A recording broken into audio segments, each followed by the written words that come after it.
Good morning to everyone and today welcome to lecture number 26. आज हम lecture number 26 लेंगे जो कि आपके सेट लेवल का 5वां दिन है। पेज नंबर 97 पर आज हम पढ़ेंगे। तो इसमें जो आपका 5वां दिन है वो क्या कुछ खास है। तो इससे पहले हमने 4 दिन की क्लासेस ली, तो मैं एक बार रिपीट कर देता हूँ। पहले दिन में हमने ये सीखा था कि नॉन और अननोन से किस तरह से बातचीत की जाती है। दूसरे दिन में हमने ये सीखा था कि किस तरह से एजुकेशनल क्वालिफ़िकेशन से के बारे में जानकारी हासिल की जाती है और किस तरह से बताया जाता है। और आपने स्कूलिंग या स्कूल एजुकेशन कहाँ से की, कॉलेज स्टडीज़ कहाँ से की है, कोई कोर्स करस्पॉन्डेंस से किया है क्या, उससे रिलेटेड यानी कि एजुकेशनल क्वालिफ़िकेशन से रिलेटेड हमारी सेकंड क्लास थी। फिर क्लास 3 में हमने सीखा था कि किस तरह से हम रेजिडेंस से रिलेटेड क्वेश्चन करते हैं, जन्म स्थान, अभी वर्तमान रहने की स्थिति, मौसम वगैरह बहुत सारी चीज़ें उसमें हमने डिस्कस की थी, कौन सी भाषा बोली जाती है। फिर 4th क्लास में हमने क्या सीखा था। 4th क्लास में फैमिली के बारे में बताना सीखा था कि could you tell me something about your family. फिर आपके पिताजी क्या करते हैं। ओके, तो आज जो ये 5वीं क्लास आई है उसमें क्या है ये हम सीखते हैं। तो इसके लिए आपको पेज नंबर 97 ओपन कर लेना आपकी इंग्लिश बुक का। तो देखिए आज हम सीखेंगे 5वां दिन। तो 5वां दिन क्या है मित्रों, हमारे इर्द गिर्द यानी कि आसपास जो लोग रहते हैं उनके बारे में और उनके गांव या मोहल्ले के बारे में हम औरों से बात करते हैं, यानी कि हम दूसरों से बात करते हैं। उनके चरित्र की विशेषताओं का वर्णन भी करते हैं कि वो लोग आपस में, जो लोग हमारे आसपास रहते हैं वो कैसे हैं, या गांव या मोहल्ले के बारे में हम दूसरों से बातें करते हैं। और उनकी जो चरित्र की विशेषता हैं, जैसे किस तरह का उनका कैरेक्टर है, इस तरह का बातचीत हम करते हैं। तो आइए ज़रा विस्तार से देखें। अब आप अपने बारे में कुछ बताइए। इससे पहले की क्लास में आपने ये सीखा था कि फैमिली के बारे में कुछ बताना है। अब इस क्लास में जो लेसन है वो है अब अपने बारे में कुछ बताइए। तो अपने बारे में कुछ बताइए। तो जैसे कि एक क्वेश्चन आया है, tell me something about yourself. अब ये जाना पहचाना सेंटेंस है। हमने पहली की क्लास में could you tell me something about yourself, ये कुड यू से फैमिली वाला पूछा था, could you tell me something about your family. तो इसको ऐसे भी बोल सकते हैं, could you tell me something about yourself या tell me something about yourself, यानी अपने बारे में कुछ बताइए। क्या मतलब होगा इसका? Tell me something about yourself, इसका मतलब हुआ आपका अपने बारे में कुछ बताओ। अब अपने बारे में कि हम किस तरह से इंसान हैं, जैसे कि आपको कहना है कि आई एम अ सिंपल मैन। अब जैसे अगर आप कहेंगे कि मैं एक सीधा साधा आदमी हूँ, तो बहुत ही सीधा साधा को आप इंग्लिश में कहेंगे simple man. I am a simple man, I am a simple boy, I am a simple girl, इस तरह से आप कुछ भी बोल सकते हैं। I am a simple man, I am a simple woman. आप इसमें से जो कुछ चाहें वो आप लगा सकते हैं। और आपको अगर कहना है कि मैं ज़रा शर्मीला हूँ, मैं थोड़ा सा शर्मीला हूँ, तो आप कैसे कहेंगे? I am a rather shy, I am rather shy. Rather shy का मतलब क्या हुआ? ज़रा शर्मीला है। ठीक है, थोड़ा सा अगर कोई शर्मीला है तो उसके लिए हम क्या यूज़ करेंगे? Rather shy, I am a rather shy. इससे पहले आपने क्या देखा? I am a simple man, मैं एक सीधा साधा आदमी हूँ, तो आप यूज़ करेंगे I am a simple man. और अगर आपको कहना है कि मैं थोड़ा शर्मीला हूँ, मैं ज़रा शर्मीला हूँ, तो आप कहेंगे आई एम रादर शाय। क्या कहेंगे? आई एम रादर शाय। उसके बाद अगर आपको कहना है कि मैं आशावादी हूँ, ये जो मीनिंग है आपका आशावादी, ये पहले भी आ चुका है, ऑप्टिमिस्टिक। तो हम कैसे बोलेंगे मैं आशावादी हूँ? तो I am an optimist. Okay, I am an optimist, यानी कि मैं आशावादी हूँ, आई एम एन ऑप्टिमिस्ट। और अगर आपको कहना है कि मैं एक धार्मिक व्यक्ति यानी कि पायस हूँ, तो धार्मिक व्यक्ति को इंग्लिश में हम क्या कहते हैं? Religious person. क्या कहते हैं? Religious person. सबके प्रोनाउंसिएशन यहाँ पे दे रखे हैं। अगर आपको पढ़ना नहीं आए तो आपकी सुविधा के लिए बहुत ही अच्छी तरह से हमने एक्सप्लेन करके दिया है कि मैं एक धार्मिक व्यक्ति हूँ। अगर आपको ये कहना है तो आपका सेंटेंस बनेगा आई am a religious person. Religious नहीं कहेंगे,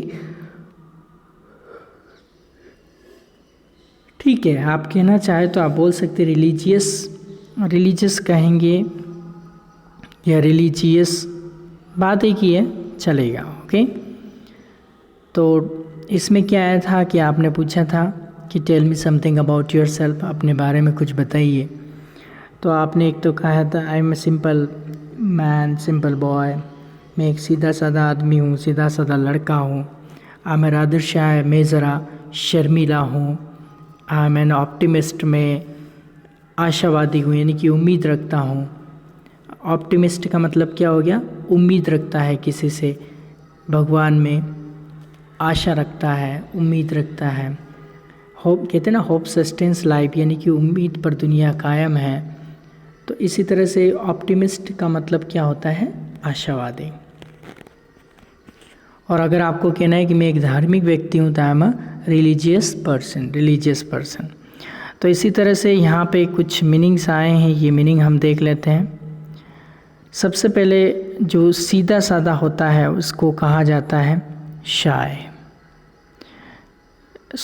शर्मिला जो होता है, सीधा साधा कहेंगे सिंपल, और शर्मिला जो है उसको कहा जाता है शाय। अब शाय का मतलब क्या होता है? जिसको शर्म आती है। जैसे मान लो कोई बुलाता है तो जाता नहीं है, थोड़ा शाय है। शाय मतलब क्या है? शर्मिला है। उसके बाद जो सीधा साधा वो आपने ऊपर पढ़ा, जिसको हम सिंपल कहते हैं। सिंपल मतलब सीधा साधा। और आशावादी भी ऊपर आ चुका है। आशावादी को कहते हैं ऑप्टिमिस्ट। क्या कहेंगे? ऑप्टिमिस्ट। आशावादी का मतलब क्या होता है? आशावादी का मतलब ये होता है कि किस चीज़ में आशा रखता है, यानी कि एक तरह की उम्मीद रखता है कि हाँ ये ऐसा होगा। ओके, आई होप, यानी कि आशा है उसको, उम्मीद है।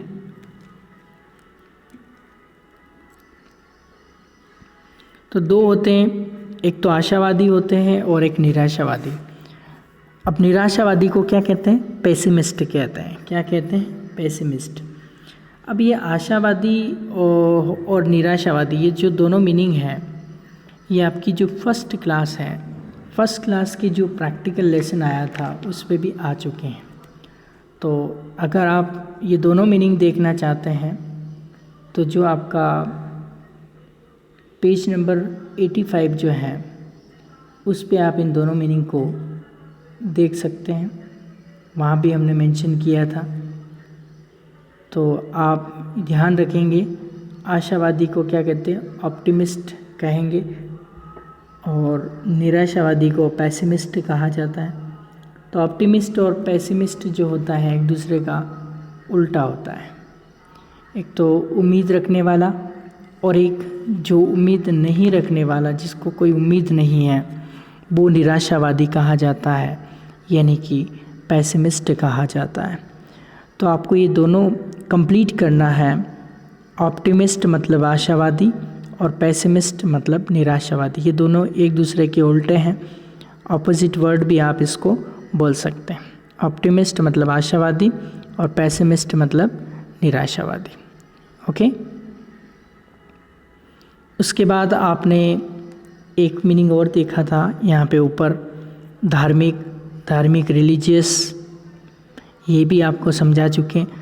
जो धर्म के अंदर विश्वास रखता है, जो भगवान की पूजा पाठ करता है, जो मंदिर जाता है, वो होता है धार्मिक।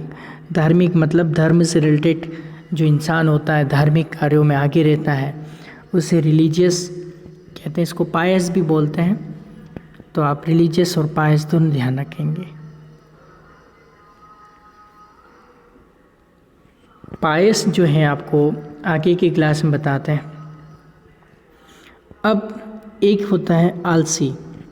आलसी को कहते हैं लेज़ी, यानी कि नहीं करने के सौ बहाने ढूंढ लेता है आलसी। तो आलसी मतलब जो लेज़ी पर्सन होता है, जो पड़ा रहता है बिस्तर पे, कुछ भी काम नहीं करता है, उसे हम क्या कहते हैं? लेज़ी। लेज़ी का मतलब हो गया आपका आलसी। उसके बाद एक और आपका जो सुस्त है, ये भी हम पहले आपको पढ़ा चुके हैं। वाई इज डल, वह सुस्त क्यों है? सुस्त क्या है? जैसे सुस्त रहता है किसी काम की, उसको कहते हैं ना अपन, एक्टिव नहीं रहता है, मतलब सुस्त रहता है एक तरह का। ये आप समझ लो कि अगर आपको कोई उसको काम देते हैं तो पूरी जिम्मेदारी के साथ नहीं करता है, एक्टिव नहीं रहता है, कुल मिला के सुस्त रहता है। तो सुस्त को हम इंग्लिश में क्या कहते हैं? डल। आप ये meaning hand to hand learn करते जाना, बहुत ही काम के हैं। ये इंसानों के प्रकार हैं, किस किस तरह के इंसान होते हैं, यानी कि टाइप्स ऑफ पर्सन्स यहाँ पे हम पढ़ रहे हैं कि हमारे यहाँ किस किस तरह के लोग होते हैं, किस टाइप के पर्सन होते हैं, उसके बारे में। और इससे अगला जो लेक्चर होगा पूरा टाइप्स ऑफ पर्सन के ऊपर ही होगा, यानी किस किस तरह के इंसानों से हम मिलते हैं लाइफ में, वो पूरा मेंशन किया होगा। ओके, उसके बाद आगे चलते हैं। अगला है आपका अड़ियल। अड़ियल का मतलब एक तरह से जिद्दी होता है, किसी बात के लिए अड़ जाना, नहीं तो मेरे को तो ये करना ही करना है, ये नहीं होगा तब तक मैं नहीं करूँगा। तो अड़ियल को कहते हैं एडमंड। क्या कहेंगे? अड़ियल को हम क्या कहेंगे? एडमंड कहते हैं, यानी कि एक तरह का जिद करता है, एक तरह का अड़ियल होता है जो किसी की बात को नहीं मानता है, एक बात पे अड़ जाता है, नहीं ये तो करूँगा ही करूँगा। तो उस बात के लिए हम यूज़ करते हैं एडमंड। एडमंड स्टबर्न भी आता है इसके लिए, जो आपको जो गो लेवल है उसमें आपको सीखने को मिलेगा। तो अड़ियल या अकड़ू अड़ियल का मतलब ये है कि किसी एक बात पे अड़ जाना। ओके, चलिए अब आगे चलते हैं। अगला क्या है? खुश मिजाज। खुश मिजाज इंसान जो होता है, जॉली नेचर्ड।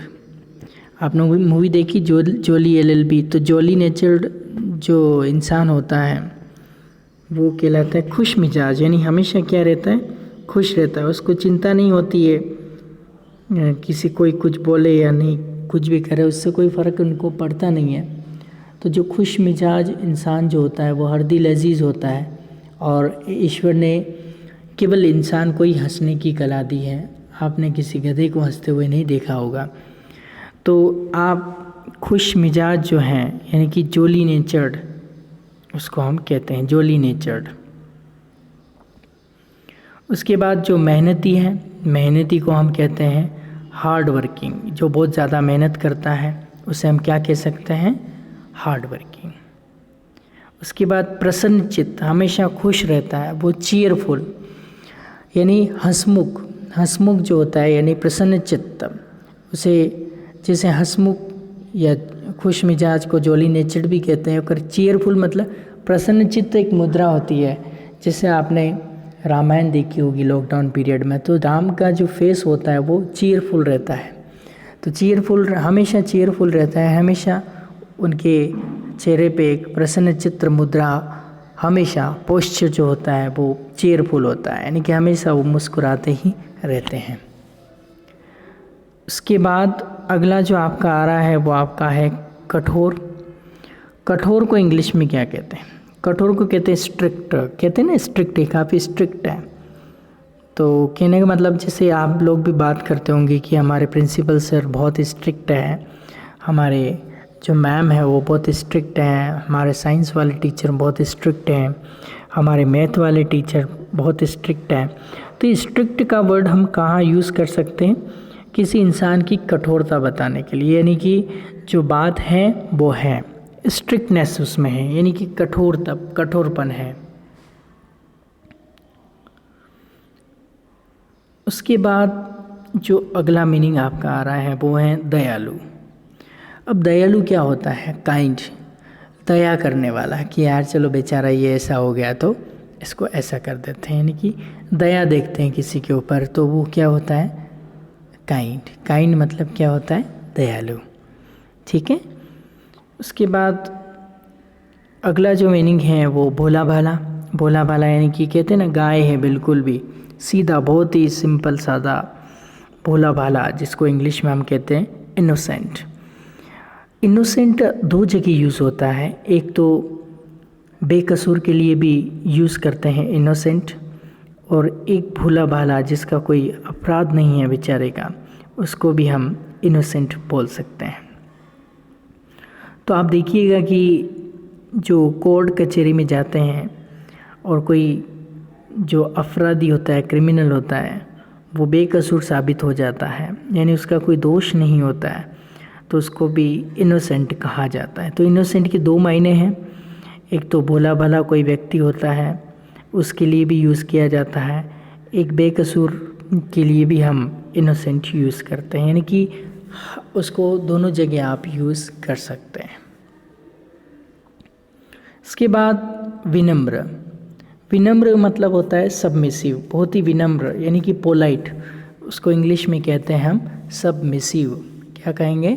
सबमिसिव। स्पेलिंग आप अच्छी तरह से लर्न कर लेना, स्पेलिंग आपको दे रखी है, तो अभी है इसका प्रोनाउंसिएशन आप लर्न कर लेना। तो सबमिसिव, सबमिसिव का मतलब क्या होता है? जो विनम्र होता है उसको हम कहते हैं सबमिसिव। उसके बाद जो वर्चस्व कायम करने वाला, डोमिनेटिंग, यानी कि हर चीज़ पे डोमिनेट हो जाता है, यानी कि कोई भी चीज़ देखता है उस पे वर्चस्व कायम कर लेता है, यानी कि अपना अधिकार जमा लेता है, तो उसे हम कहते हैं डोमिनेटिंग। क्या कहेंगे उसको हम? डोमिनेटिंग, यानी कि वर्चस्व कायम करने वाला, यानी कि उस पर अधिकार कर लेना। ओके, तो उसे कहते हैं dominating. So are you dominating person? एक होता है अकड़ू। अब अकड़ू को कहते हैं एरोगेंट। अकड़ू मतलब जो अहंकार में रहता है, किसी से बात नहीं करता है, वो वैसे तो इंसान के कहलाने के लायक भी नहीं होता है। तो अकड़ू जो होता है, अकड़ू को हम कह सकते हैं एरोगेंट। क्या कहेंगे? एरोगेंट। फिर नेक्स्ट जो आपका है वो है दयावंत। दयावंत का मतलब होता है जेनरस, यानी कि उदार। उदार का मतलब ये होता है कि अभी आप जैसे ठीक है यार अपने साथ होता है उसके साथ भी इस तरह से उदार हैं, इस तरह से दयावंत यानी कि दया करने वाला, एक काइंड का ही रूप है। जिस तरह से हम काइंड को यूज़ करते हैं उसी तरह से जेनरस को भी हम यूज़ कर सकते हैं।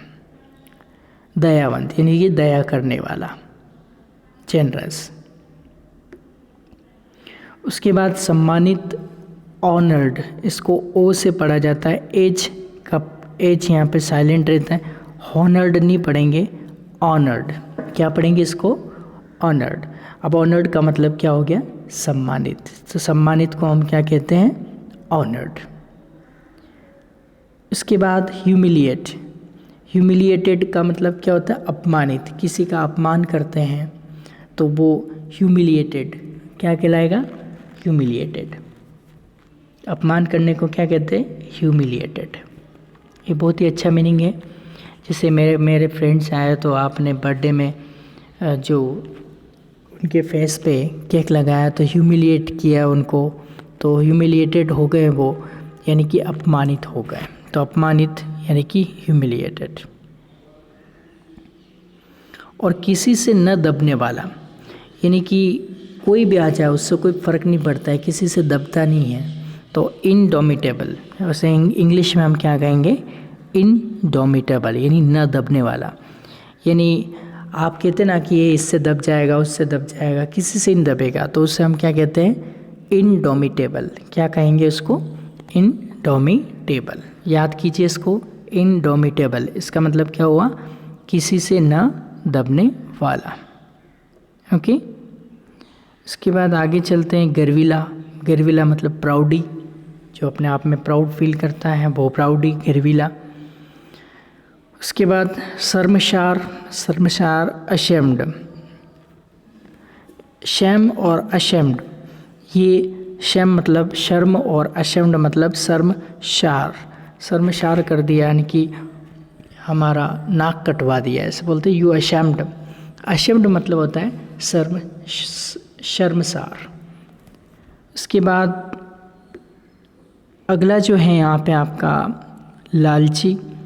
लालची मतलब ग्रीडी, लोभी, लोभी आत्मा, मतलब ये भी ले लूँ वो भी ले लूँ वो भी ले लूँ, लालच करता है। तो लालच को हम क्या कहते हैं, ग्रीडी। हम क्या कहते हैं, ग्रीडी। और कंजूस को कहते हैं माइज़र। जो कंजूस होता है उसको हम क्या कहते हैं, माइज़र।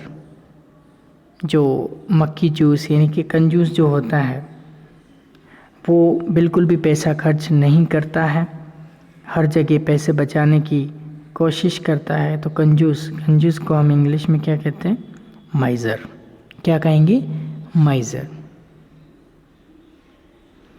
उसके बाद भुलक्कड़ जो होता है, यानी कि उसको कुछ भी याद नहीं रहता है, थोड़ी देर बताओ भूल जाता है, शॉर्ट टर्म मेमोरी लॉस हो जाती है। तो उस ऐसे इंसान को हम यानी कि भुलक्कड़ को कह सकते हैं इंग्लिश में ऑब्लिवियस। ऑब्लिवियस का मतलब क्या हो गया, भुलक्कड़ जो होता है उसको हम क्या कहेंगे, ऑब्लिवियस कहेंगे। और ऑब्लिवियन जो अचेतन जैसी स्थिति होती है उसको ऑब्लिवियन भी कहा जाता है। तो ये ऑब्लिवियन से ही बना है ऑब्लिवियस। अब व्यक्ति या वस्तुओं को पकड़ कर रखने वाला, यानी कि अपने एक तरह से अधिकार में रखने वाला, पजेसिव। पजेस करके रखते हैं यानी कि उसको पकड़ के रखता है, कहीं जाने ही नहीं देता, तो उसे हम क्या कहते हैं, पजेसिव कहते हैं। तो पजेसिव ये मीनिंग आपको कंप्लीट करने हैं सारे। तो आपको आज के लेक्चर में इतना ही पढ़ना है कि tell me something about yourself.